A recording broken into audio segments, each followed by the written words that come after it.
Welcome, everybody. How are you? Oh, it's good to have you.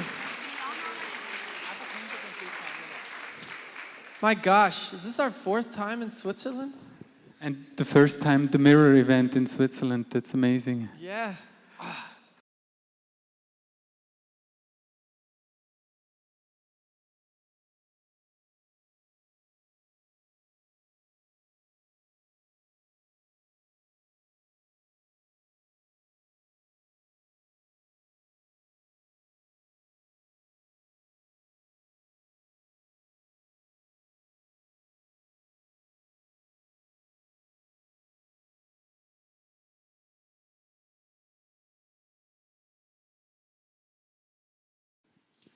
Okay, my name is Blake Dyer. I have lived with Teal for 15 years. She escaped from her terrible abusive situation to my house.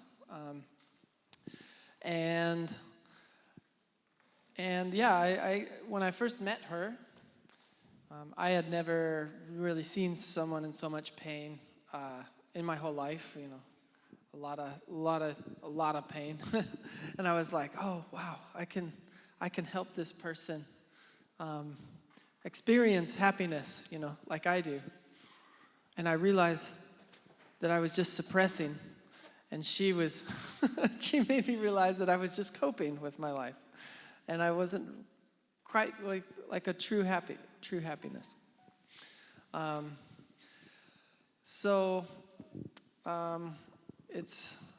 I thought I was coming to rescue her, but she was actually coming to rescue me.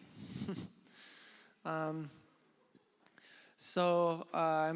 happy to help. I produce her videos, and I'm really happy to bring her or help her, you know, bring her around the world. And really happy to be with you, part of these events, because this is Teal's favorite kind of event, where we really get into the exercises and put the practice of spirituality to use in real time and not just talk about it. So I love these events and the connection and the beautiful people sitting around you. Thank you so much. Let's welcome Teal up on stage. Okay.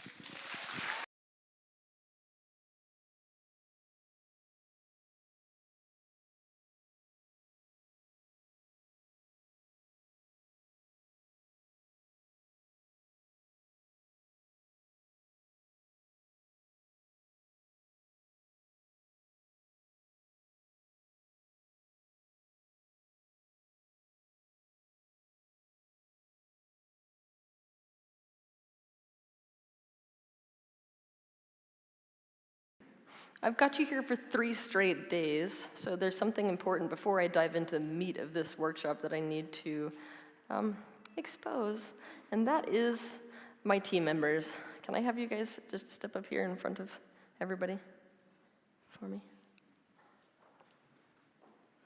You can line up right there.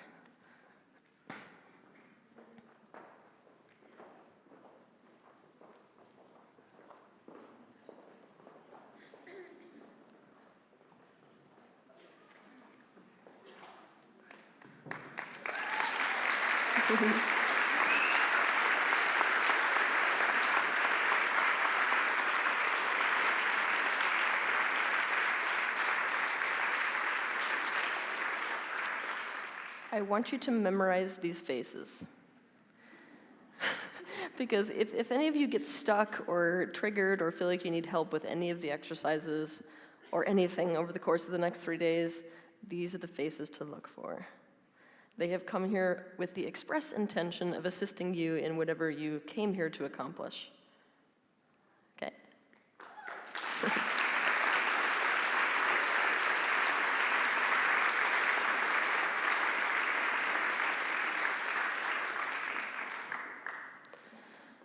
Okay, to begin this conversation, I want you to start from square one.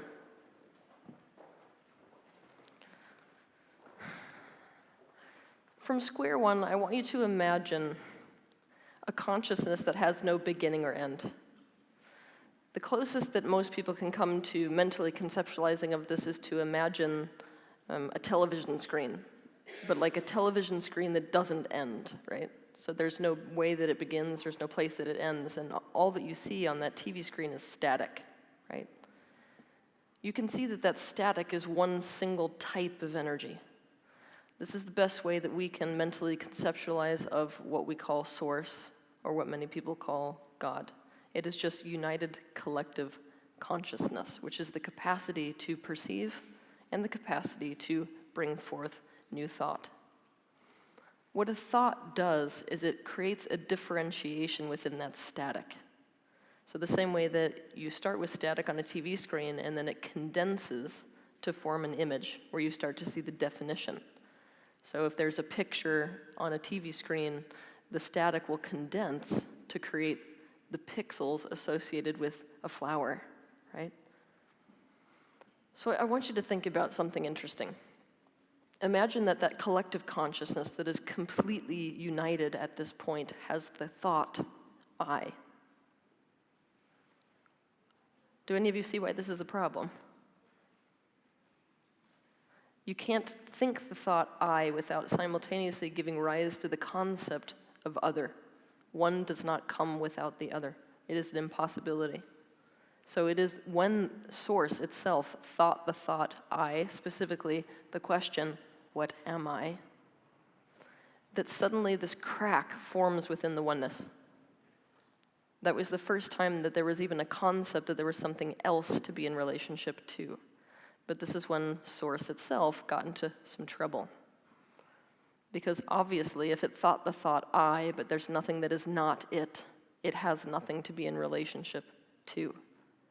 And this is where loneliness actually begun. It began far before your physical existence. It began before the existence of anything actually in your time-space reality and this time-space reality in and of itself. Source experienced loneliness at the moment that it thought that thought. But it's an interesting thought, isn't it, that loneliness arises out of a crack in oneself, not because there's nothing external to be in relationship to. Do you guys get this so far? There's a reason I have to backtrack you this far. When thought, I, is created within the universe, and it creates that crack within the oneness, it's almost like a cell that divides. By raise of hands, how many of you over here in your school system had a biology class where you saw the process of cell division? Okay, so you know a little bit how this went. Source cracks into 2, then cracks into 4, then cracks into 8, and it just continues to bleed out and bleed out. The process of division that created itself within the universe after the thought I functioned like a cancer, where a cell just divided and divided and divided and divided and divided. There's this point at which each division within that source consciousness forgot the fact that it was part of the whole. So it began to lose its sense of identity in the same way that a cancer cell starts to perceive itself as separate to the body. That's why it starts to operate according to its own desires and wishes and doesn't listen to the signals that the body is giving it. The reason that I have to backtrack you this far is because I want you to have a thorough understanding of the laws upon which your time-space reality have been created. And without knowing that background story, you can't understand why this physical time-space reality was created for you in the first place. I want you to imagine that you have somebody in your life. Just imagine the person that's running away from themselves the most. And when you have this person in your mind, raise your hand. Pretty quick for you guys, wasn't it? Okay. Now that you have this person in your mind, this is somebody who is running away from themselves. They don't want to see themselves. They don't want to admit to reality. What is the best thing to do in this scenario? If you had total control over their life and your existence depended upon them seeing themselves, what would you do? You guys can shout out answers if you want. You got it.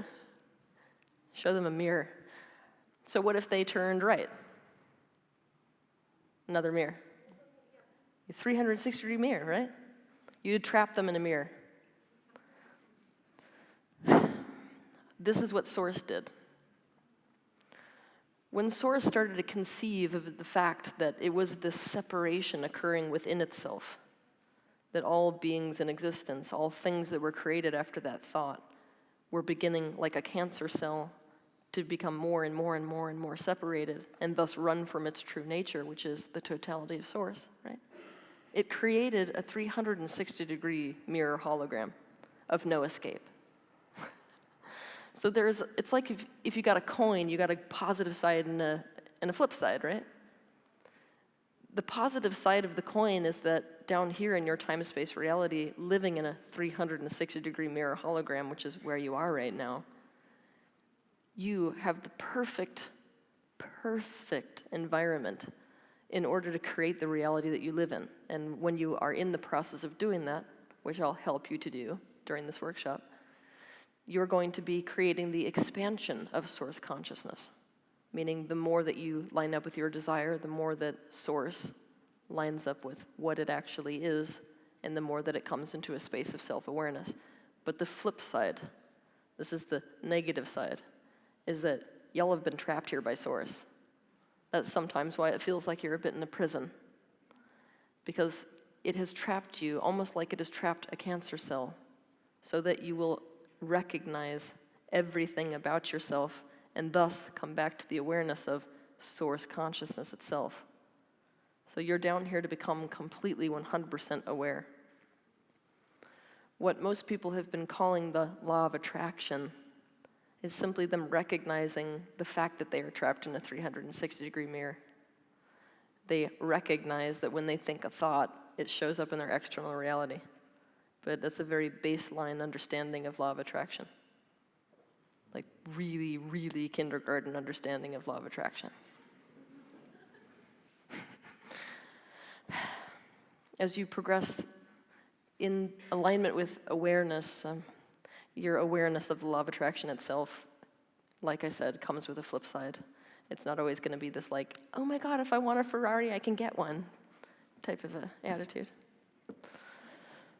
But there's something that's very important, and this is where I consider this to be, at least, the best news when it comes to law of attraction. That's that if you understand that you are a fractal of Source consciousness, you're an extension of it, you now have the key to everything in existence. By raise of hands, how many of you understand fractals? Okay, so put them down. How many of you have never heard of fractals? Let's go there. Oh, okay. Well, I'll catch you up in a super brief way. There's this pattern within all creation that is self-similarity. Now, when you take one main cell and it splits into two separate cells, each one is a perfect carbon copy of the original mother cell. Now, that's exactly how everything in existence here works. Source has created fragments within itself, and you are one of these fragments. But because of self-similarity, you are a fractal within Source consciousness. This has vast implication. It means there is nothing that is not inside Source itself, that is not perfectly mirrored inside you as a microcosm. You guys look so underwhelmed by that. Well, you wouldn't stay underwhelmed if you understood exactly what that means for your life. It means that you are actually not powerless to the things in your external reality. It means that the larger fractal is just a reflection of you. You're not just a reflection of it. Now, as we progress, I'll mention this a few more times, but we have problems understanding many of these concepts with mirrors, because when we look at a bathroom mirror, oh, come on, how many of you brush your teeth in front of a bathroom mirror this morning?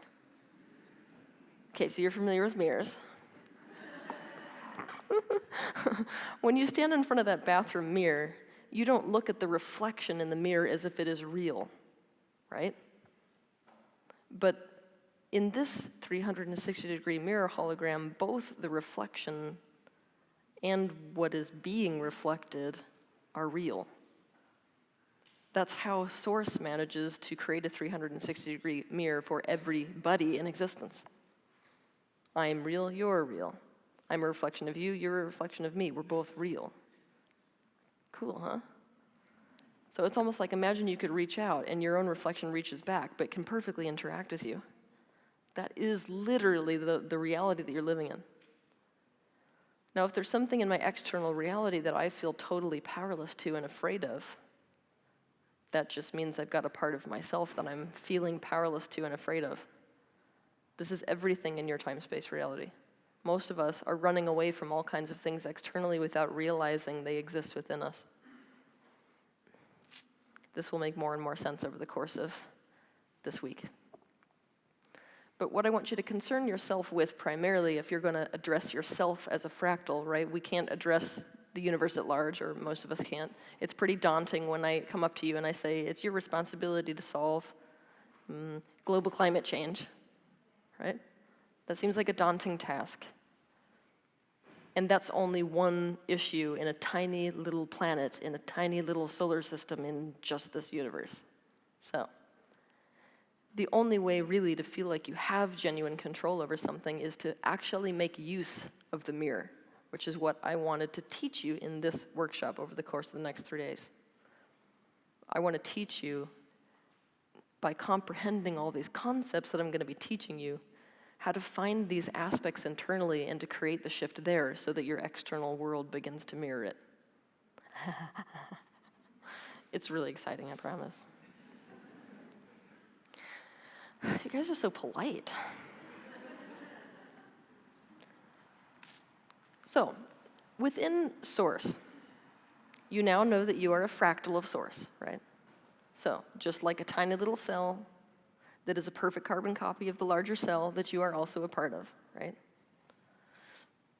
If you're looking at the world around you, did you notice that we're all fragmented? Obviously, this is a table, I'm a person, this is a rock, this is a stage. We're all separate things, or so you think.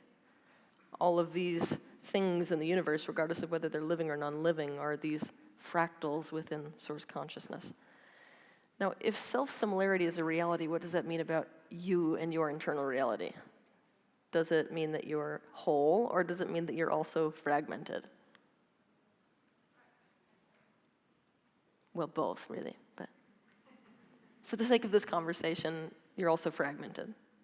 And it's this, because I want you to address yourself as a fractal, it's this fragmentation process that is occurring within you that is the most critical thing for you to understand and to gain control of.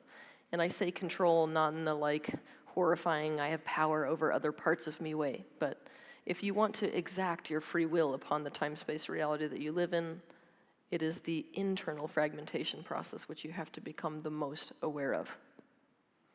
Would you like me to demonstrate how it works to you today?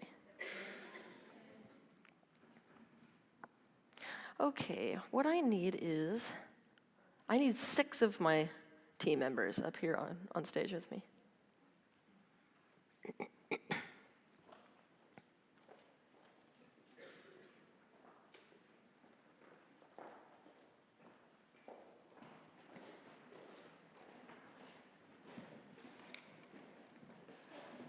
Hi.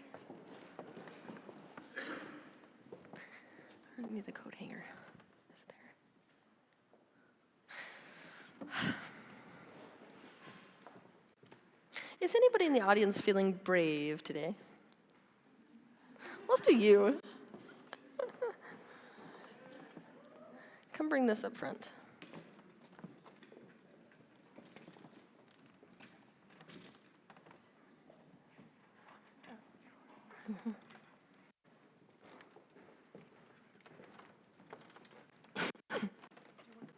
Off.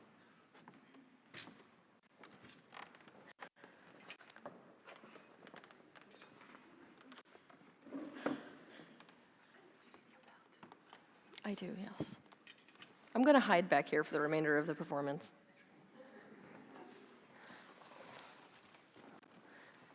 How about a second microphone?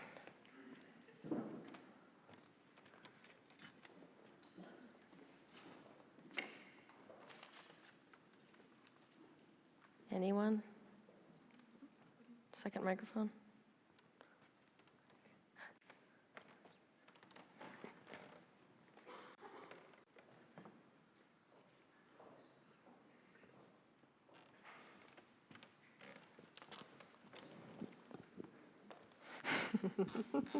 So excited.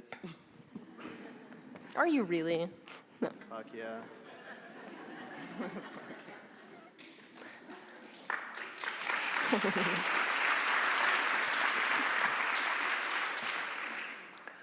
Okay, I want you to tell me about your childhood. Well,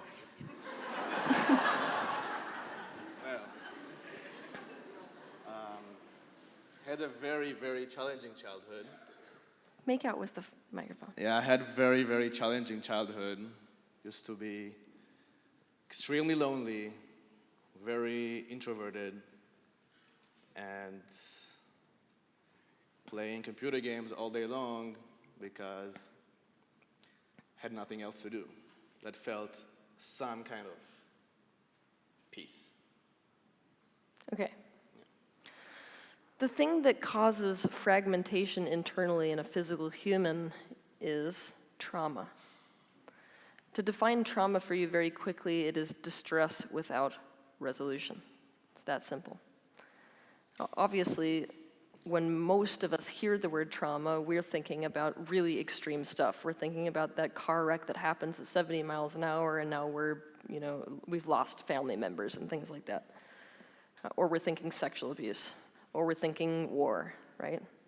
But I want you to start to think about trauma as a spectrum. So imagine that there's a line up here on stage, you can't see it, but imagine that there's the spectrum of trauma. So all the way over on this side, we've got the worst kind of stuff that a human being can experience, and all the way over on this side, we've got the type of stuff that all of us experience. But it's still distress that is created without resolve. Probably the best way that I can describe something on this spectrum is to say that it happens when a baby gets weaned. If any of you weaned your children instead of allowed them to decide when they were done suckling milk, that's distress without resolution. Why? Because this usually happens at an age where you can't communicate with them yet.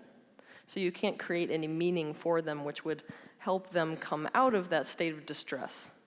So suddenly the baby is not allowed to have something that it was allowed to have for X amount of time, and it feels abundant when it's getting nursed, right? Taking that milk through mother's breast not only gives them the connection, but this sense of fulfillment. Now suddenly, overnight, gone. Now I can't get it when I want to be nurtured by it. Now I'm feeling a little bit scared whether I'm going to survive because I feel like I might be starving. Regardless of whether they get a bottle or not, they still associate that with their source of abundance, so it's very disorienting. Now, a child cannot usually create resolve. So the option that they have is to fragment. Fragmentation, the splitting of the consciousness, is the primary coping mechanism of a physical human. And that includes all physical humans. It's not like anybody's an exception to the rule. Have any of you heard of fainting goats? Okay. That's an example of a coping mechanism. So human beings are the same way. Our coping mechanism is fragmentation. We split our consciousness in response to trauma. I couldn't take a knife, draw it down the center of my body, cut myself in 2 pieces, and continue living, but I can do this with my consciousness. Consciousness is better seen like water. Just like a water can go off left and go off right, that was opposite, go left and go right. Our consciousness can do this as well, and it can split many, many, many, many, many, many times. I'm going to use you as an example of how this goes, okay?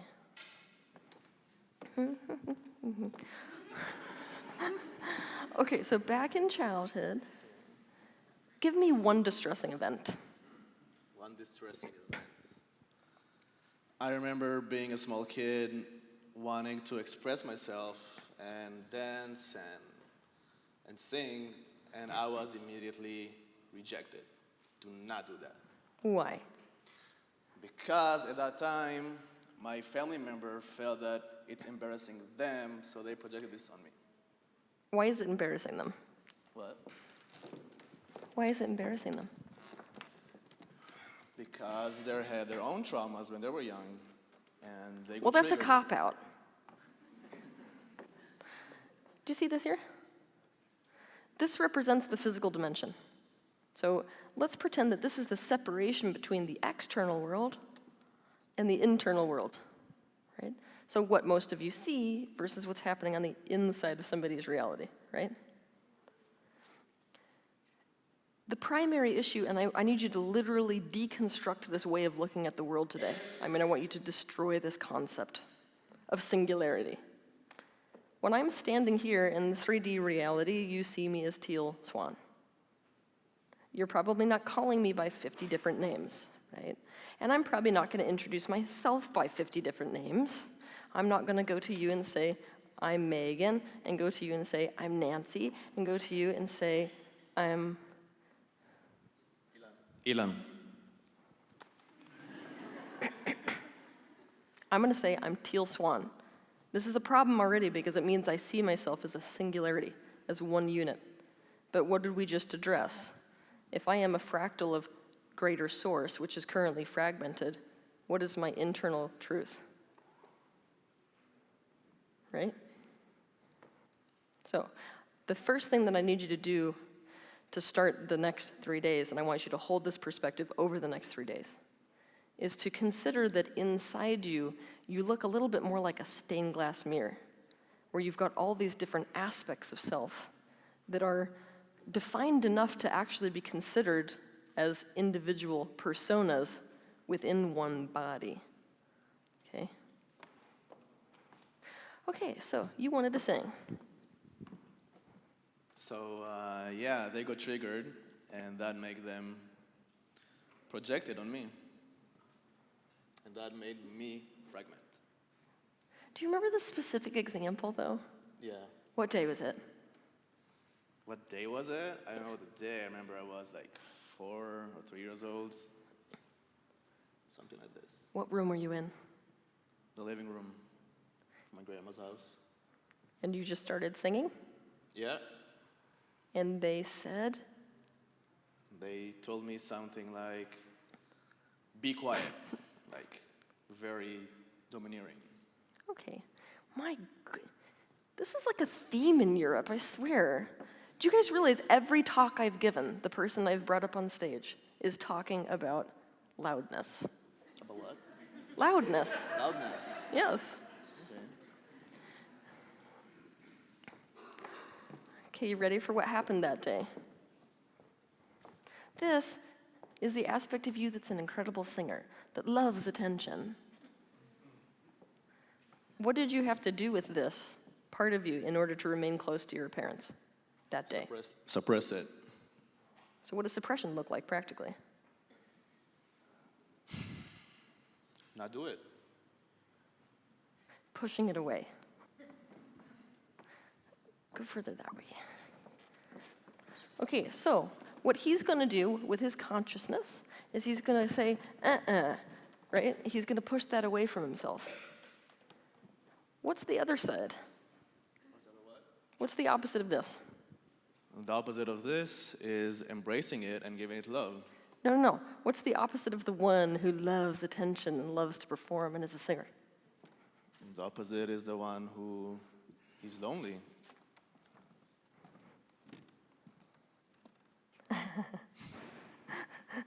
Okay. So, stand in front of here. You're in 3D reality. Not behind it, in front of it. Okay, so you see him as a physical body, right? You can face them, not me.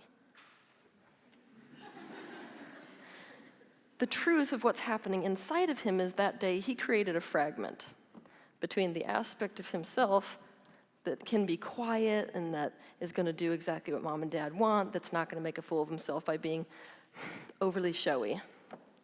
And the aspect of him that is, like we said, a performer that loves to sing, right? Now, if he's in the center here, he has got to suppress that into his subconscious. The brain doesn't want anything to be a part of it that's going to interfere with its reality, right? What's going to keep him safe in his life is the more that he identifies with this one. So, go touch him, but through that. That's where the identification is. When we're identified with an aspect of ourself, that is the part that is showing through our physical embodiment. So when most people talk about him, they're going to probably talk about how he's like this. So this is the unfortunate moment where I explain to you that your personality is completely false. Your personality is nothing more than an amalgamation of those things that kept you safest in your childhood environment. This one kept him safe. That one didn't. Now, this is what's critical to understand. A physical human is a group species. It is more like a dog or a deer. How many of you have walked out, and I want raise of hands this time, how many of you have walked out into a field, walked straight up to a deer and said, "This is getting ridiculous. Your level of dependence on that group is really, really unhealthy"? Yeah, I hope not. But this is actually what we're doing to ourselves every day. We refuse to accept that we are actually a group species, and even much more so than a deer. Why? Because when a deer is born, it's up really quickly. The mom doesn't have to spend years upon years upon years nurturing that individual to a point where it can frickin' survive. That's us. Like, we're more of a group species than even a herd species. We are literally completely dependent upon our parents. A baby who is left without mom and dad is a dead baby. So, and that's also how you get your food and your water and all these other basic physical needs met. So in the deepest level of your nervous system is embedded the truth that the single most important human need that you possess is closeness with the social group. That's why he, to stay safe, is going to do anything that makes him closer to the people in his childhood environment, to mom, dad, and now in adulthood, society. Does that make sense so far? Ready for me to show you more of yourself? Oh, and by the way, in this type of a position, he runs the very real risk of being somebody who loves singers. I do love singers. Yeah. This is where idolization begins. Because he has suppressed and denied that one, you can stay there. He suppressed and denied and disowned that aspect to the degree where he has actually lost awareness of the fact that that's even part of him. But think about this for a minute. If our fragmentation always creates polarity, right? That's what you're looking for internally, the polarization. This extreme versus that extreme. What do we know about magnets? Right? Opposites attract. So you got the plus attracting the minus. When he tears himself off from that aspect and identifies with this polarity, where's the attraction going to be? Yes, to the opposite side. So this is going to be, because you woefully cut off from this aspect, bring me back to woefully, okay? Because he woefully cut off from that aspect of himself, he is going to meet with singers in the external reality, or even performers such as myself, and he's going to be like,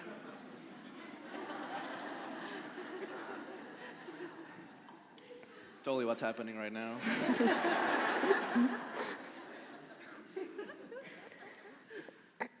if that was something that you didn't woefully cut off with, meaning it was a part of yourself you hated about you, you don't hate that about you. You just cut it off because you couldn't stay safe. If there are parts of you hate about you, you're going to do the same process. You're still going to be attracted to them. But when they come into your external reality, what reaction are you going to have? I want to not to get close to it. Yes. So any strong aversion or any strong attraction is a perfect indication of an internal part that you have rejected, denied, and disowned, and thus suppressed into your subconscious mind. Fun, huh? Do you want me to show you some more? Yeah.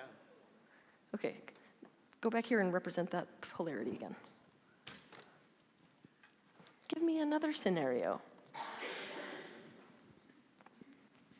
So I remember when I was young, I used to have a lot of nightmares. And what I really, really wanted is to feel safe and loved. And there were times when it did not happen. Yeah. Okay, so you're having nightmares. What were you taught when you had a nightmare? How did mom and dad respond? What about again? How did mom and dad respond when you had a nightmare? Yeah, so I remember a scenario when I came and I said, I cannot sleep, I'm freaking out, I feel scared. And the response that I got is, I need to sleep, go away, go to bed right now, everything will be okay. Okay. You. Here. You. There. Here is another split within this individual. This is the aspect who could stay safe by doing what? By not telling my parents that I'm scared. Okay, so now you don't admit to your fear. What do you do instead? Cry. You cry? Yeah. Do you cry around people? Not too often. So you're the guy that shuts the bathroom door and then you're like going crazy, and then if you hear a noise, you're like, Exactly. Exactly. okay. Say hello to this aspect, Hi. the one you're identified with. To the opposite side, the aspect of you that actually holds your fear. This one's terrified. This one's not just terrified, this one actually needs other people to be there for it when it's afraid. This is a very real part of you that you have cut off from your awareness. Give me another one. Another Something from school. something from school. Like high school or younger? Younger. Younger. Yeah, so I remember my first crush. Oh, And- goodness. So yeah, I remember giving her a note that, hey, listen, I love you or something. And I remember she looked at me and she was like so blushing, and I did not know at the time, like, is this a good thing? Is it a bad thing? Like, what's going on right now? And no, that's actually a good experience. So something terrifying. Oh yeah, I have. So, so a challenging thing, a harsh thing that I had is, I remember having a very, very difficult time at home.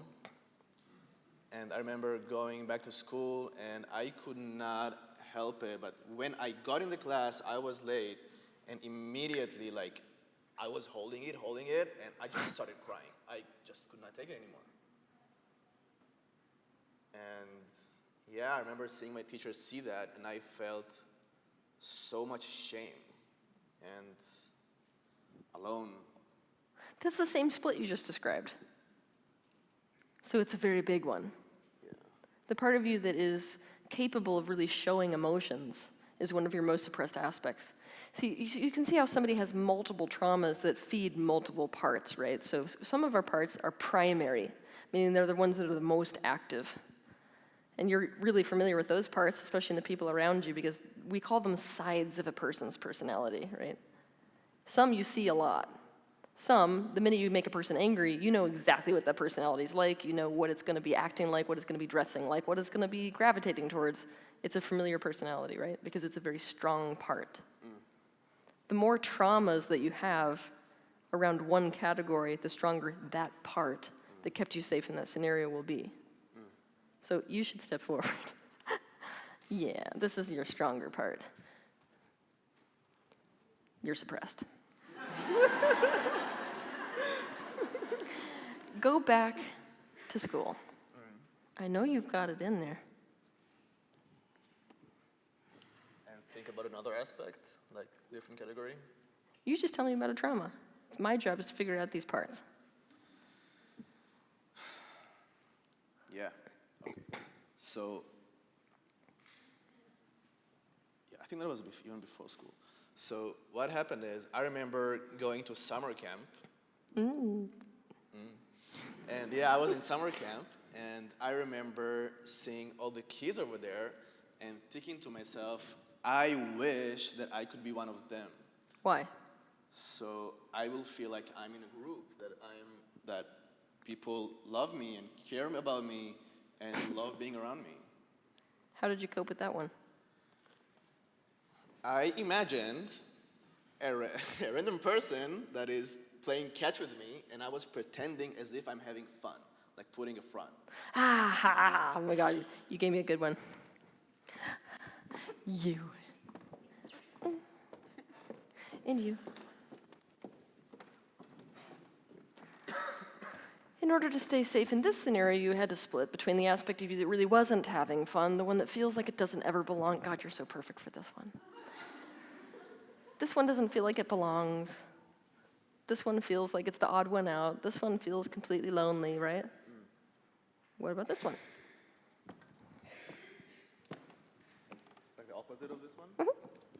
So the opposite of this one is the feeling when he knows that he is not separated from anybody else, and everybody it's all one. And So this is a denial aspect. it's a concept that I understood like in the past year or two. But yeah, I guess it's denial. It's denial, yeah. See, each one of these parts is going to embody not just the fragmentation coping mechanism, but a specific coping mechanism that kept it safe. This one's denial, so this one is not looking at that one. No, I don't feel lonely, I feel fine. I'm the life of the party. You guys, what? Right? You guys can step back behind this thing, but on your side. I have only shown you 3 parts. If I was to walk out on any given street, let's say to just go out there, and I shake hands with somebody who doesn't even care about awareness, doesn't care about consciousness, definitely isn't attending a self-help seminar in the middle of the week. What I'm looking at is a minimum of 22 of these splits. With you guys, anybody who comes to this type of process, which we usually do, come to spirituality because of trauma, right? I'm looking at hundreds. Now, for some people, this goes up to thousands of these internal splits, meaning ways that we have polarized ourselves so as to stay safe. Now, what does this mean in our external reality? We are still living in a 360-degree mirror hologram. Anybody like to tell me why, if we live in a perfect mirror, why it doesn't matter how much this guy focuses on what do you want? What I want? Yeah, what do you want? Free and happy. You want to be free and happy? Yeah. Which part of those looks the most like free and happy? The relating to my aspects is the last one. Yeah, okay. So pull her forward.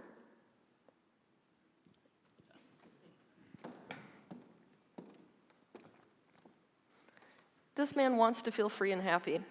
So if he attends a self-help seminar with a teacher who tells him all you got to do is focus on ways that you feel happy, why is this not going to work in a 360-degree mirror hologram?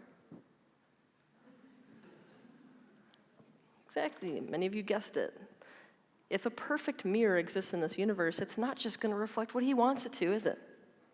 It's going to reflect all of this as well.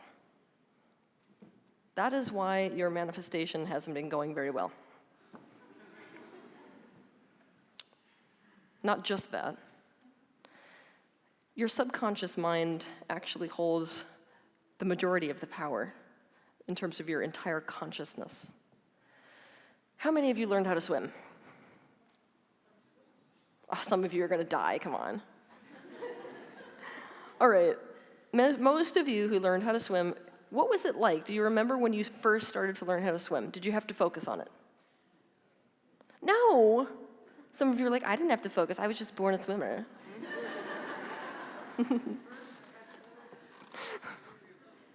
Most of us had to actually think about it when we started swimming. We had to be like, all right, I'm gonna stay above the water this time. Then we start choking, that didn't work. We'll do something different next time, right? But now, at this point in your life, do you have to think about it? Can you hold a conversation while you do it? This is the problem with the subconscious mind. Your subconscious helps your being become super efficient. And the way it does this is by taking control over the job that would otherwise preoccupy your conscious mind. That means that one of these guys can think about 10 very powerful negative thoughts, and you're totally unconscious of it, with the same speed and force as one conscious thought. That means if you try to sit down and write an affirmation, I totally love and accept myself, and this one's like, you're a piece of shit, dude. No, this is ridiculous, you're not gonna fool me. That one wins. That one is what's gonna be reflected in your external reality. Interesting, huh? So, think about this for yourselves. I just want to pose the question. If you couldn't control your external reality, meaning you can't get that person to love you, you can't get that person to hire you, you can't get that person to stop shooting another person, what is the only access to genuine power that you have? And you've heard a lot of other spiritual teachers say the answer to this, but not really explain it in a way where it makes sense. Your only access to power is to deal with what's inside you, which is everything in existence.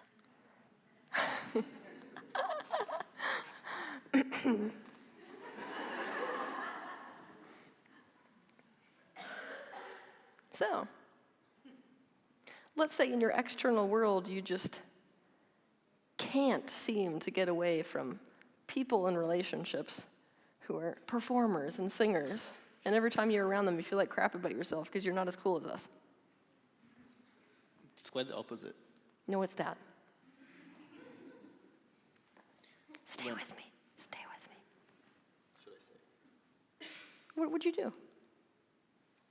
When I'm around singers, I do not feel less of a person. Quite the opposite. I feel... When I look at them, I totally feel like this is amazing, and I get inspired. Part of you does. Yeah, of course. What do you think that part feels like? These parts wants to be like the people that I'm attracted to. And they are not, are they? Probably not. So they feel like crap. I wanted you to fall into that trap. Do you want to know why? Why? Because this is why my job is so damn hard.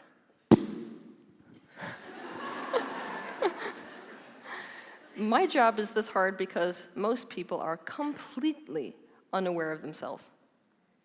Because when you suppress, deny, and disown something, it goes into the subconscious mind. What does subconscious mean? Subconscious is what you don't know that you don't know. That's where I live my life. I love that place. But I'll explain the subconscious to you. Ready?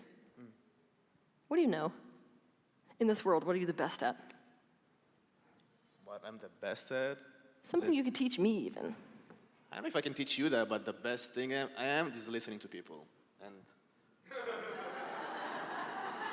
you're the master, but yeah, I think that's the best thing. Okay, you know that you know how to listen to someone. Yeah. What do you not know? What I do not know? Where are you from? Israel. Do you speak German? No. Then you know that you don't know how to speak German. Right. We're still not in the subconscious mind. This is still what he knows.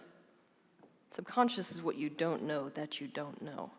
A second ago, he didn't know that he didn't know, that there's a part of him that does not feel good when it's around people like me. See? My job is difficult because our conscious mind tries to prevent our awareness of it, because it's threatening to the system. For this aspect to get closer to his conscious mind, this is why it's so uncomfortable, right? And it's why I have so many haters. When the subconscious parts get closer to the conscious mind, it threatens change, doesn't it? No. Yes. You're proving my point right now. It's hard. No, it's not hard at all. I do not feel triggered or whatever right now. Like, Well, I'm quite not, the I'm not opposite. stretching you to see parts of yourself particularly strongly yet. So go ahead. Why? Do you see what's happening though? The conscious mind begins to fight back. That's what starts to happen. And this is unanimous amongst people. It's not like, oh, you're just amazing if you don't have this. You all have this. Even I have this. When I have to sit there and look at subconscious aspects of myself, it also threatens my sense of identity. When you re-own the aspect of yourself, this is just an example. Let's say he re-owns the aspect of himself that's a true performer. He has to access the pain of the fact that he has lived his life in a lie, as half of who he was. He may have to own that most of the decisions he made in life weren't accurate to his authentic truth. He may have to change his life entirely. He may have to quit his job. He may have to move to a different city. That relationship he's in may not work anymore. So what I am asking people to do, and if you really want your life to be one that's lived from free will, is I'm asking you to risk everything you've based your life upon. Sounds exciting.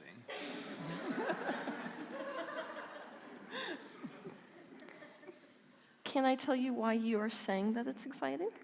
Sure. Because he has suppressed the aspect of himself that are terrified. Okay. You get what I'm saying, right?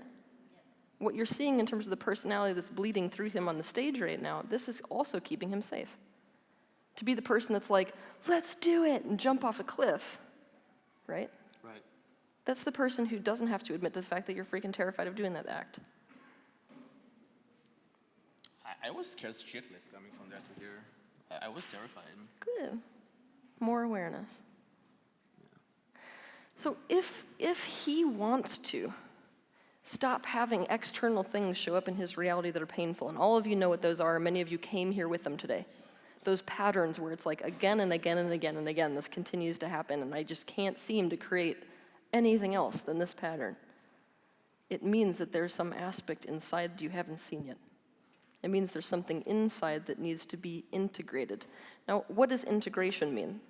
It basically means to come together. It's sort of like a puzzle piece. If you have polarized, meaning you've pushed one aspect of yourself over there and one aspect over there, they're not together right now, are they? You've got black separate from white. To integrate is to reach gray in this case. So the process of integration, which one did I have first? Was it you in here? Okay. The process of integration is to use your conscious mind to become completely aware of these aspects that are suppressed. And the opposite aspect, right? To become aware of it, I'm going to see into it, I'm going to listen to it. I'm going to come to understand it completely. And I'm also going to come to understand the other part. Now, at first, I'm sitting in the center of this polarity. I'm going to do the same with this one. I'm going to see you, I'm going to hear you. I'm going to come to understand you completely. By doing that now, your own conscious mind becomes a bit like a relationship psychologist. That was funny. Yeah. Your job from this point forward is to find a way that these two can create a meeting of minds. So I'm not destroying this one's best interests any more than I'm destroying this one's best interests. What I'm finding is a place where both of them completely agree. And this is way better. You can go back to your polarities. This is way, way better than compromise. I hate compromise, you guys. I wish we could strike it from the record. Compromise means I'll take a little bit of pain and you take a little bit of pain. That is not what I'm after here. What I'm after is something that both of them can fully get on board with. And by get on board, meaning fully on board, not, okay, I'll put up with it for a little bit so that I can get what I want. And you're not going to know what that looks like until you work with the polarized parts themselves. Even if I came from an external place right now and I said, I know what is the solution for these two, I would never know that because I haven't completely heard them out yet. And every time, I'm not kidding you guys, every time I hear one of these aspects speak, I am blown away by what their truth actually is. I am off base so much, and that's just me. So, we have to look as deep as we can into these aspects, which I'll be teaching you to do over the next 3 days. Sound fun?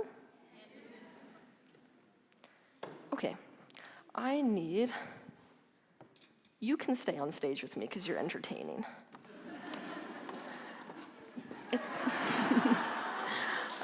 You guys can sit down, but can somebody take this back for me?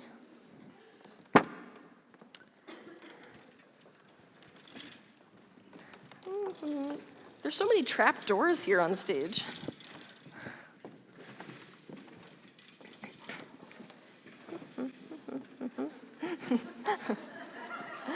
This is going to be a different kind of show. That escalated quickly. All right.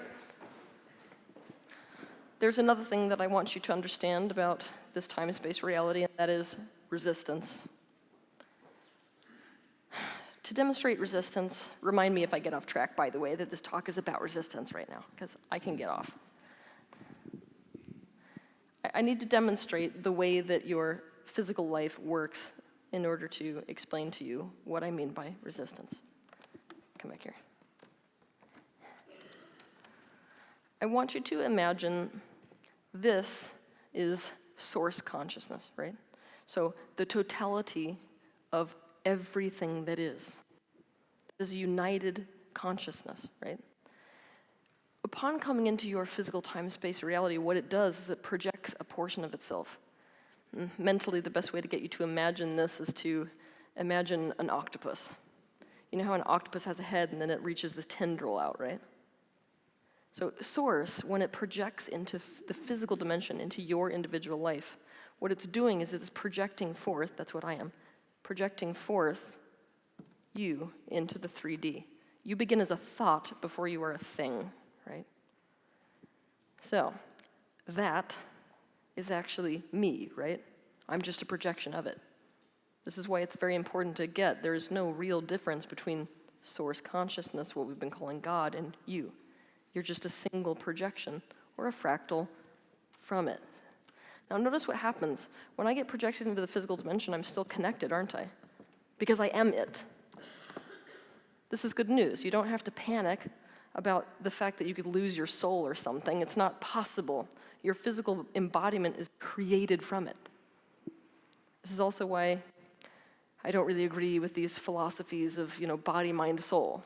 It's sort of laughable because your body's created by soul, your mind is created by soul, your emotions are created by soul, everything's created by soul, everything is soul. So there's nothing more innately spiritual about chopping wood and carrying water than there is about even the talk I'm giving to you today. So if this aspect has projected me forth into the physical dimension, I now have my own point of perspective, right? That one's going to have a different perspective than I do, obviously. Because this aspect is not just projecting forth me, it's also projecting forth you and you and you and you and you in the stage and the chair. Everything in existence is a projection of united consciousness. You guys with me so far? Okay. When I come into my physical time-space reality, I now have free will because I become a single point of perspective. So I am now 2 points of perspective. Have any of you done any meditation work where you become the observer of yourself? All you're doing is becoming aware of your 2 points of perspective, right? Most of this is not something we're aware of in our time-space reality. Most people aren't even conscious of the fact that this is occurring. But the most important thing to understand about this is that when you are projected forth into the physical time-space reality, by virtue of being connected to that one, you come in with a guidance system. This is your emotions. Your emotions are essentially your link to your non-physical point of perspective. And your emotions are always functioning like a compass. So you turn this way and it says, oh, you're pointing north. And you turn this way and it's like, oh, you're pointed south. But the entire range of emotions are about your level of connection, or shall I say, alignment with this aspect, or lack thereof.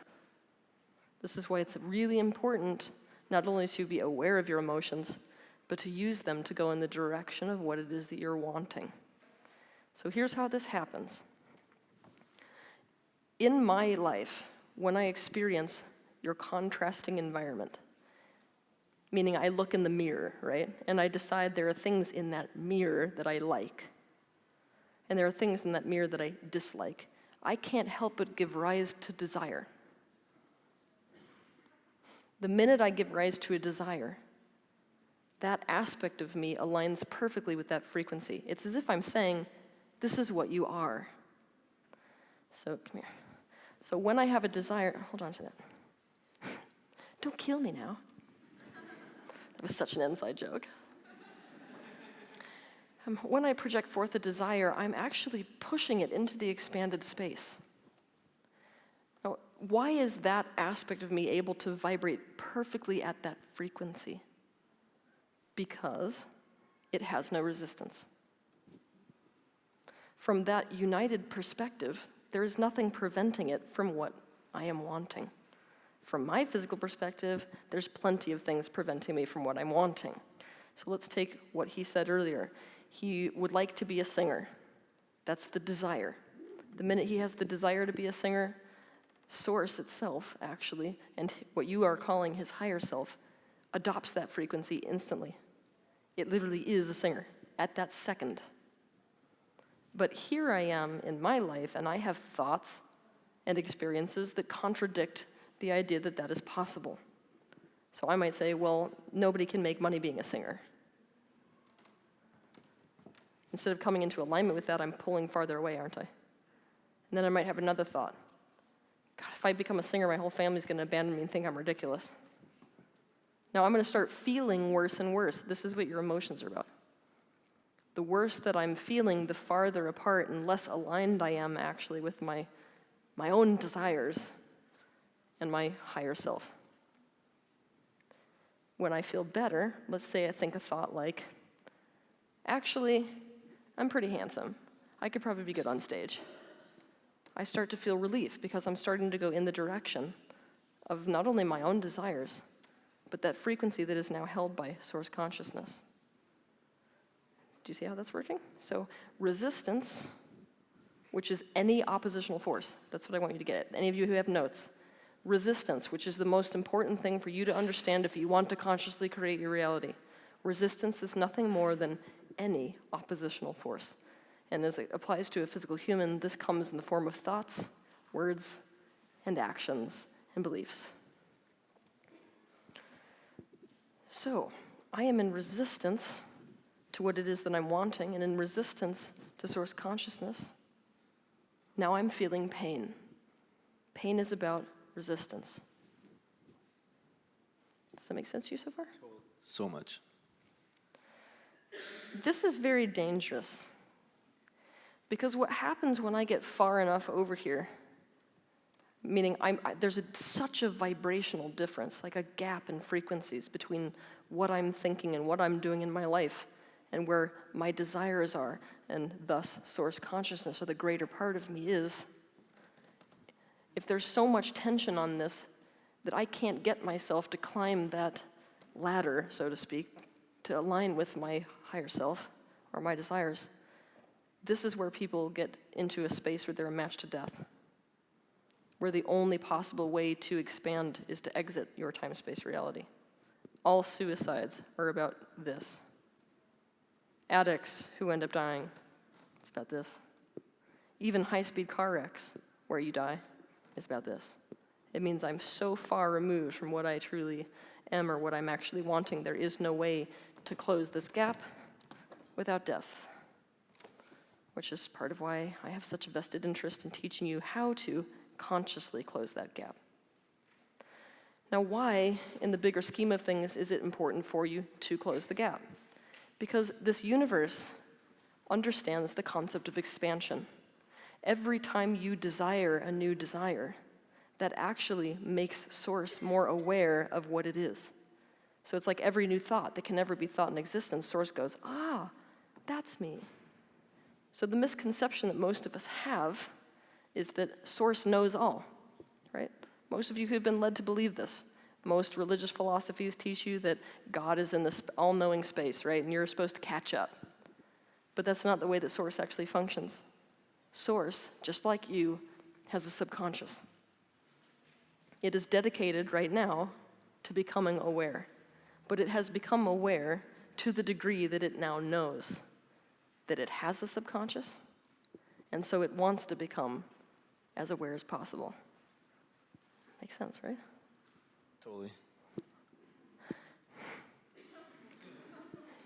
I like you. I like you too. Source doesn't only want to become conscious. It has also come to the awareness that the basis of what it is beyond oneness. It's already realized its own oneness, and it's already realized that there is something beyond that oneness that it truly is. Interesting, right?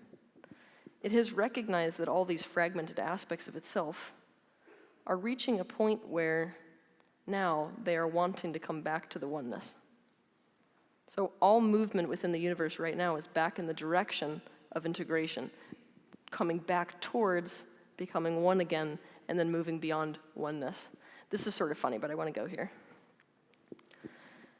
If everything in existence is treated as a single point, that single point now becomes one, right? That's an ego. So oneness is in fact the most ultimate ego in your existence. I know. It's fun, huh? We can't talk about what is beyond that. It is my hope that some of you will experience what is beyond that, but it can only be an experience, seeing as how we cannot use words for this. Anytime I use a word, it creates definition, which doesn't exist beyond that ultimate ego, which is oneness. I love this. Okay, so resistance is everything in your time-space reality, right? This is what I want you to also switch your mind about. You can have this now. What I want you to switch your mind about, you can sit down if you want to. Do you want to stay up here? Or you can sit down. I love to stay. Okay. I figured I'd give you your time in the sun. I may use you for a demonstration later. Resistance.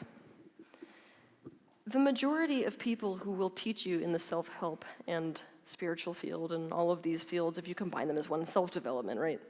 Most people in this field, what they're going to do is to try to teach you how to get whatever it is that you want, right? There's 1.5 million tools. You sit down and visualize, think better thoughts, write affirmations, take different actions, right?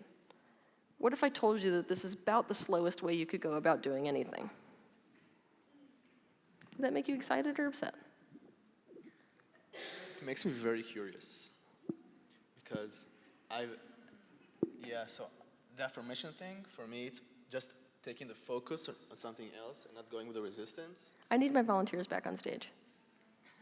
Keep going. Yeah, and it was like 3 days ago when I was in a seminar with some coach I met, and he used those affirmations and his results skyrocketed. And I'm like, and then what I figured out that there are some people that for them, they have the ability to use their focus and achieve the things they want in their life. And there are other people, like me, for example, that if I do not feel good at what I'm doing, I will not be successful at it. Okay. I'm going to show you the strategy that the majority of people are using. You ready? Put that in between those two.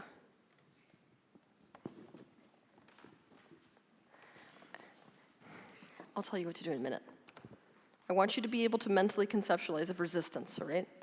I want you to imagine that all of these guys are inside of a boat on a river. Now, the interesting thing to know about desire is that it creates momentum in your time-space reality. And you can't help but do this. So desire is almost like I'm rolling a bowling ball, or I'm creating a momentum or a current in a stream, right, in the direction of what I'm wanting. So imagine that these are his aspects, those fragments I just showed you, right? And they're sitting in one boat. Give me something you want. To take my coaching worldwide. To take your coaching worldwide. What kind of coaching? I'm doing emotional coaching. Okay. So you guys want to take his emotional coaching worldwide. Poll. How do you guys feel about that? Welcome to your internal world. This is resistance.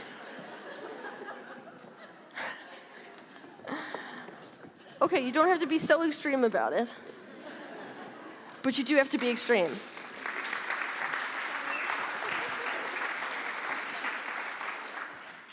I've got one additional one, don't I? Come here. Okay, I'm going to show you what most people in this field do. Most people will give you a tool to go on that side. I want really think about this because I'm demonstrating something, but I want to see if you go here before I already show you why this is messed up, okay? Give me a practice that you've done that hasn't worked for getting what you want. Affirmations. All right, here's your affirmation. Ready? Look, what's the affirmation about? I'm an amazing person. I'm smart. Something relative to this desire. I'm successful. I am successful. Okay, come over here. I am successful. Now you get to fight too.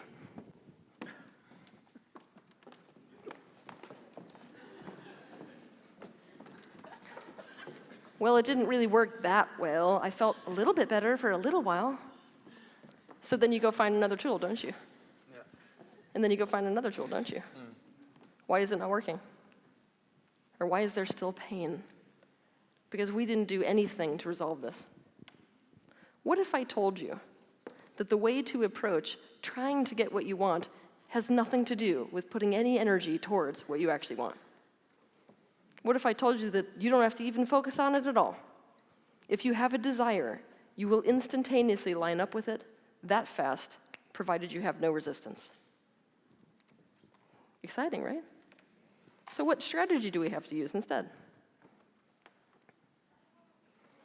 Shadow work. Shadow work's everything. What strategy do we use? We deal with these guys. So if you really want to have this coaching business, we got to look at these guys. We got to become aware of them. Not aware of them in like, I'm coming here in a place of judgment. So it's not like I'm looking at you guys being like, really? What the hell? It's not about that, right? Because how does that make you feel? It makes them feel like crap. Not only that, what am I doing? I'm resisting the resistance. If we live in a time-space reality that's based on a 360-degree mirror hologram, what happens when I resist something? It gets worse, doesn't it? If I resist my resistance, may God have mercy. So what I'm going to be doing is looking directly at my resistance. I'm going to be listening to it, looking at it, feeling into it, trying to completely understand it. Based on that knowing, I will know more about myself. Now, this will take one of two forms. Either, based off of that, I know exactly what needs to be said or done with this part to help it align with that. Or, this is more the truth of me. What does that mean? Maybe that's not right for me. Maybe I'm just not aware of it. Maybe the truth that this one holds is that the reason I want to be like that is because of some BS in my childhood that has nothing to do with me. Maybe this is the truth of who I am. I don't know yet until I look deep into those aspects. But what I can absolutely guarantee to you is that if you become aware of this whole dance that's going on in both aspects, you will have your authentic truth. This is everything in life. It means that you're no longer manifesting from an unaware place. It means you're manifesting as a direct result of your own genuine, authentic truth. It's amazing. Right now, where you're sitting in your chairs, you can't imagine the type of life you can create for yourself. And I mean literally, you can't imagine it, because so much of it is subconscious. Sound good? Yeah, but I'm a little bit confused. What? Because, yeah, so I was doing on myself the shadow work, and I had crazy breakthroughs. Mm-hmm. And I'm feeling stuck right now because I'm not sure if I'm resisting the resistance. Should I keep doing shadow works or only bring the presence to it? I'm kind of feel like I'm stuck right now. You guys can stay here for me, but you don't have to do this. Okay. You have fallen into the ultimate trap of shadow work. I like this trap. This is good news. You can give yourself a pat on the back. Do you want to know why you can give yourself a pat on the back? Why? Because if you've fallen into the last trap of shadow work, it means you've done amazing work with your subconscious mind. Do you guys want to see what the final trap is? Why are you doing shadow work in the first place?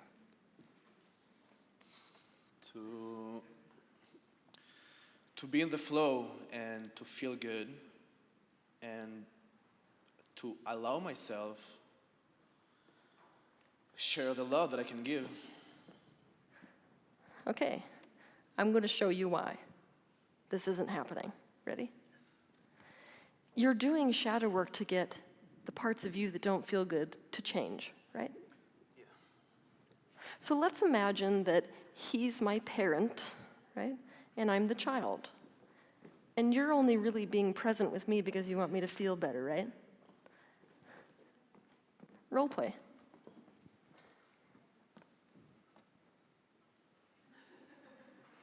I don't feel good. Yeah.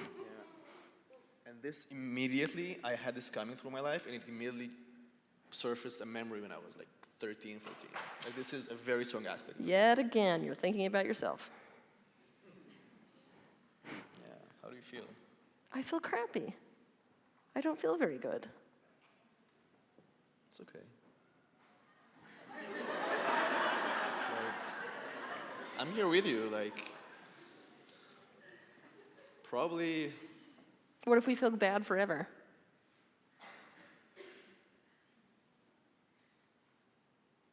Then I'll be with you here.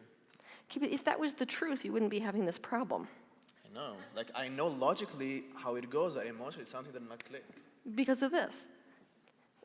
I'm sitting down because this is the truth of this aspect of you. This aspect of him is like,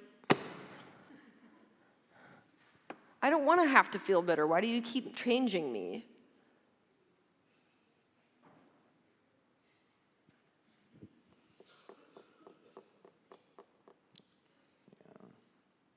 I feel stuck right now. Like, Yeah. I do not know what to say. Well, then come down and be with me. Watch. Come down and be with me. Hi.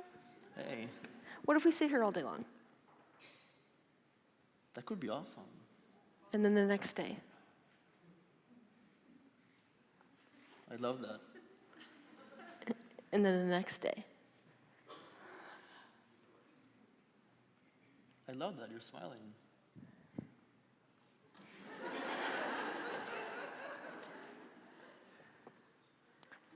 Why am I resisting right now? Anybody can feel it or no? Yeah, he's lying, seriously. But besides the fact that he's lying, I'm not even aware that I'm lying if I am. that's scary. Yeah. This is why you're not noticing what's happening. You are being with me because you know it's going to make me feel better. I know that. So you're already approaching me with an attitude of, if I do this, I will do it so that you will change. So I'm going to make this make even more sense to you. I'm going to be the guy. Stand up. I'll be the guy. I'm the man, okay, in this scenario. You're the girl. You see this dynamic happening in relationships all the time, which is why I'm going to demonstrate it this way. Let's say that you are clingy, okay? Cling to me. I'm like, okay, dude, okay. Well, my bros are going out tonight, and I'd really like to go out. I'm supposed to be clingy? Yeah, you're a girl. Yeah. Mhm. Do not go out. Like, I want to be with you. I love you. I'm nothing without you. That's being clingy. It's just one night. I know, but I need this night to be with you. But I gave you last night. That's awesome, but I want another night. I want this night. Okay. Okay, I'll be here with you tonight then. If that's what you really need, I can be here for you. I cannot be clingy anymore. No, then you're not a woman. How many?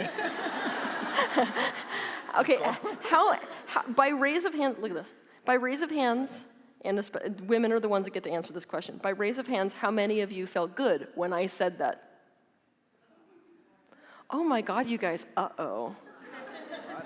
I felt amazing. That's why I did not want to be clingy anymore. Oh, I've got some work to do with some of you that raised your hands. That should not have felt good unless you are used to avoidant people in your relationships. The reason is that why did I say that I was going to be here with this person? Is it because I wanted to be there, or is it because I'm doing this one a favor? Because I know that by being with it, it will change the way it feels. Does that make sense? Yeah. It has to make sense. Yeah, so what you said, I kind of realized it, and then what I did, I just meditated and being present to it. Just completely trying to be present to it. And even trying to be present to it is trying to do something. Yes. I know, so what the fuck do I do? You look at your resistance to being with it. Do you see that? There's nothing you can do to force yourself to want to be present with something. You have to look at why you don't. What aspect of me doesn't want to be there with that part that needs shadow work? Why I don't want to be there? Yeah.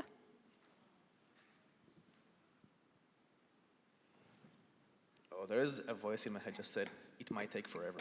Exactly. Exactly.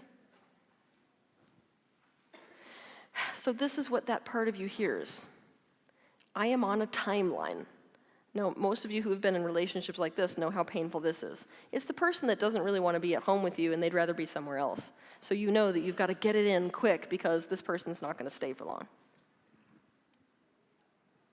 That's not going to relax me. That's going to put me into a permanent state of anxiety. That's going to make me cling worse, isn't it? So how do I show this part affection? Like I said, you don't try to show it affection. Look at the aspect of you that it refuses to take a long time doing something. You guys are good in that, right? We always just gotta, that's all you gotta do. I've literally just answered your question to life. There should be like a lot more excitement in the room than there is. Thank you. The excitement is, I literally just gave you the answer. If you figure out what your resistance is, and you start to really look intimately into that aspect so as to resolve the resistance, you have everything in your life you've ever wanted. I mean, literally everything. This is the one place in my life I will align with the other spiritual teachers on the planet and tell you, I don't care whether what you want is to be a multimillionaire. Every person is capable of doing that if they deal with their resistance.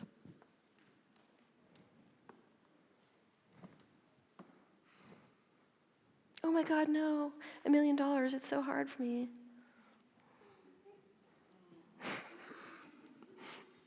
Okay, so do you get this? Do you want to see that aspect more? Are you sort of conscious of what I'm saying or no? Again? Why don't you repeat to me what you heard me saying about this dynamic that you're having with shadow work, this final trap that you keep falling into? So there is an aspect of me that knows that the only reason I'm doing this shadow work Yes. is for him not to be here. Yes. I know that. I will love you away. Yeah, I know, and I know that. And still, I'm like... You're still focused on that part of you, like it's the problem. You're the problem. Of course I'm the problem. I know that. At the same time, I see it as a small child that I'm feeling powerless to help him or be with him. Look, I'm just going to take on that aspect of you, okay? Bear with me. I'm taking on the aspect of you that refuses to do shadow work in any other way. Then you're going to consciously deal with me, okay? I'm going to show you the problem part. Okay.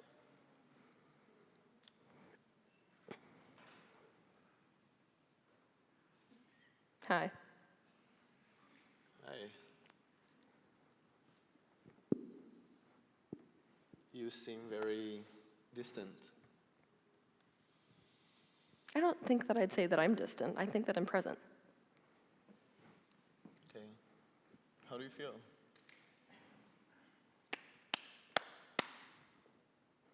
Look, why are we sitting here still? I would like to get things rolling. I've got lots of stuff to do.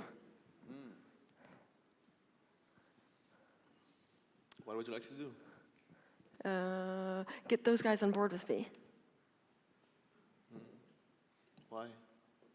Because if they don't get on board with me, I can't get what I want.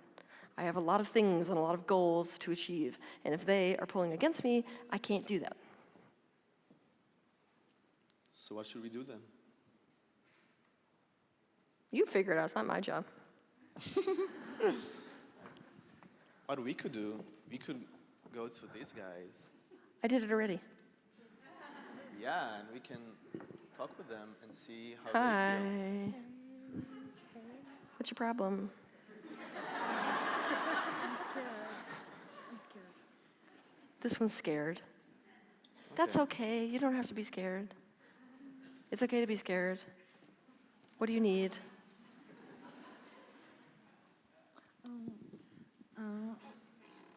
See, I'm already annoyed. I'm already annoyed. I don't really want to hear what this one has to say. I just like it only if it will go over there. I need you to see me. I am seeing you. I'm looking right at you. What about him? I need him to see me. So I'm curious, what is the reason that you're here? Because I'm scared. I need people around me. I need a hug. I hear that you need people around you. Yes, Thank you. I hear that. People! No, I want to be with him. With it. Then get over here. How do you feel when I'm around you? This is just forever. This is taking forever. This is what I hate. I don't actually like this fact about life, that you have to put so much effort into getting something. That's resistance. This is like foreplay. It's like bad foreplay. Still resistance. That's frustrating to me, though. Why do I have to milk something for like 50 years before milk comes out? Well, because if there is this resistance, that will mean that the both of us will not be. I'm not even listening to you. I'm sorry. What? I'm saying. It's so weird. I'm saying that if we don't address the resistance and see what's really going on there, the both of us will not be able to be in a place of oneness. And This just seems ridiculous. Everything you're saying seems ridiculous. Are you a pansy now? I don't know what pansy means. You're a pansy.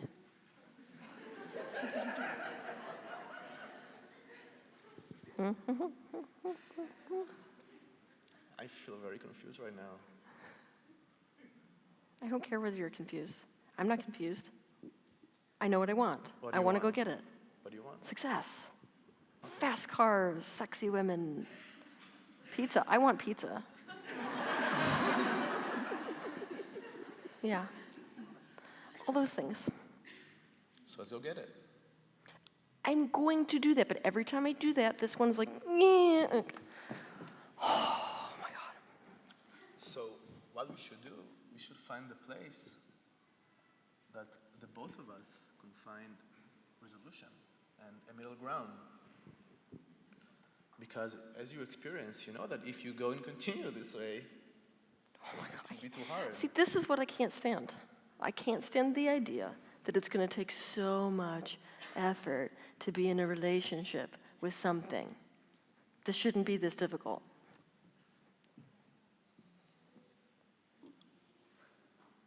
Do you see any other option? No. Well, maybe this one can just agree with me. Do you agree? Yes. Really? Then why do you keep pulling me back every time I want to go forward? I mean, I would be okay to go with you, but first I want to feel safe. I always go first. You want to go first, but he wants to feel safe first? I'm not against success, but I want to feel safe. Okay. So how can But success is not safe. It requires bravery. You got to just get over it. So what we can do is take you two with us and allow you to go through. Like when you feel scared, you just tell us, and we will embrace it and allow it to be and go through. I can't even hear you. Meh, meh, meh, meh, meh. Yeah. You're very good.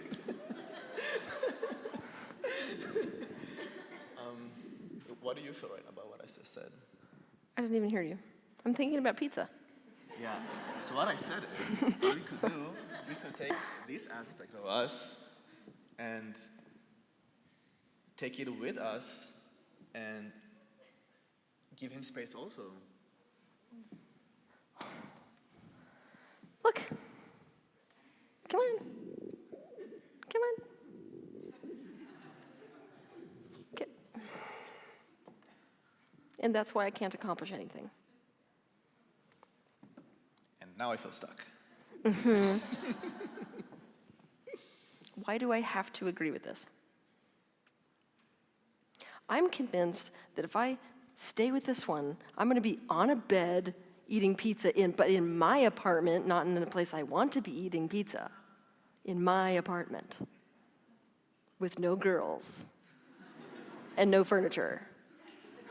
So.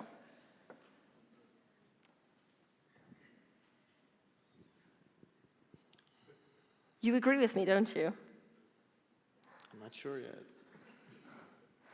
All right. What's going to happen if I spend time here with you? Really? Are you going to keep me trapped here? Am I going to be in my one-bedroom apartment by myself? Yes. This is very domineering, what you just said. Why? Because it's fucking scary out there. I don't want to sit in my one-bedroom apartment. I want to be on the street.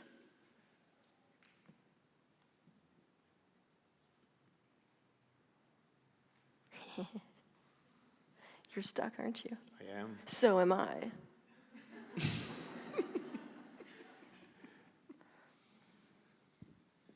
Okay, so tell me what you just noticed. We didn't create resolution, don't panic. Yeah, so what I see is there is a war between these two aspects. Like one of them wants something and the other is scared shitless. And this one, this is what's the most important part. This one, the one who is trying to be present, right, is so convinced that being with this one means a certain thing. And in this case, like, I'm never going to be a success. I'm literally just going to be holed up in my house by myself, not even with a cat. Right? Right. And that panic attack is what's making it so that I won't be with this one long enough to give it any security. So it's this fear you've got to look into. Does that make sense? Your resistance is about what will happen if I'm completely present with the aspect of me that's terrified of, say, whatever it is I'm wanting. Make sense? Like this. What was this about? Yeah, so I understood what you said, and then like the only tool that I have for this is trying just to be present with what's coming and trying not to be like you just did with being like, come on, let's do it, come on, let's do it. Yeah, that's better. But you don't have to deal with that part. Do you see that? Are you guys sort of getting this? This is not the problem. You're scapegoating. Now it clicked. So how do I deal with this? This one is the problem. Okay, now I got it. Yeah. Okay. By the way, this happens all the time with people's internal parts, where you'll think that one of them is the problem, but it's really the one that's dealing with the one that's the problem. You got to address the part of you who doesn't want to be present with this one. Okay, so if I'm thinking what's the part that does not want to be present with this part, Yes. is that it thinks, I just did a whole demo of what it thinks. yeah, like it has no place. Like it will only make things slower. Yes. Yeah, good reflection. That's where you want to go. If you create resolution with this one, meaning you managed to open up my perspective as that part, enough that I'm able to see actually coming here doesn't mean all of those things. Now I don't mind being totally present with it. Now I can meet its needs so that we can step forward together. So how do I meet its needs? Well, that's for you to figure out, and you have plenty of time. I just wanted to explain how the mirror works. Yeah. Got it. That was amazing. Thank you so much. Thank you. You can sit down if you'd like to. Yes. Thank you very much.